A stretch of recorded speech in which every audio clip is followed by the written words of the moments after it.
Hey everybody! We're going to miss seeing you down at the beach this spring, so we thought that we'd bring the beach to you.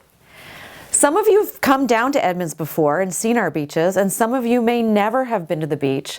So today we're going to get to know some of the plants and animals that you might see when you do make it down to the beaches here in Edmonds. In Edmonds, all of our beaches are marine sanctuaries. So what does it mean to be a sanctuary? That means that it's a safe, protected place for our animals to live. Just like your home, this place is just for them. It has everything they need to live: food, water, shelter, and places to raise their babies. We call this their habitat. When you come to the beach, it might look like this, with most of the sand covered with water. But if you come back just a few hours later, it might look like this. Why so different? Well, it happens because of something called the tides, which are caused by the gravitational force of the moon and sun. Twice a day, the water comes up high on the beach. It covers most of the rocks and sand. Twice a day, the water stays low, and the sand and rocks are exposed. Low tide is the perfect time to explore the beach, because that's when you can see a lot of the plants and animals that would be underwater at high tide. Most of the animals you'll see will be closed up to avoid being eaten by a predator or drying out in the hot sun. Those animals are waiting until the water comes back in at high tide.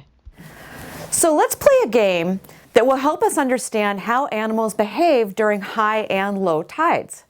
I want you to imagine that you're an anemone and you live on a rock. And when the tide is high, you have all your tentacles out feeding because there's lots of food in the water that you want to eat.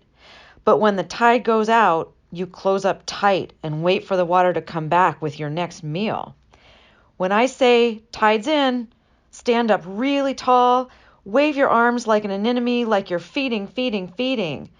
Tide's out. You're curled up, resting, waiting for the tide to come back. Okay, here we go. High tide. Low tide. High tide. Low tide. High tide. Low tide. High tide. Low tide. Good job, everybody. Some animals spend a lot of time out of the water.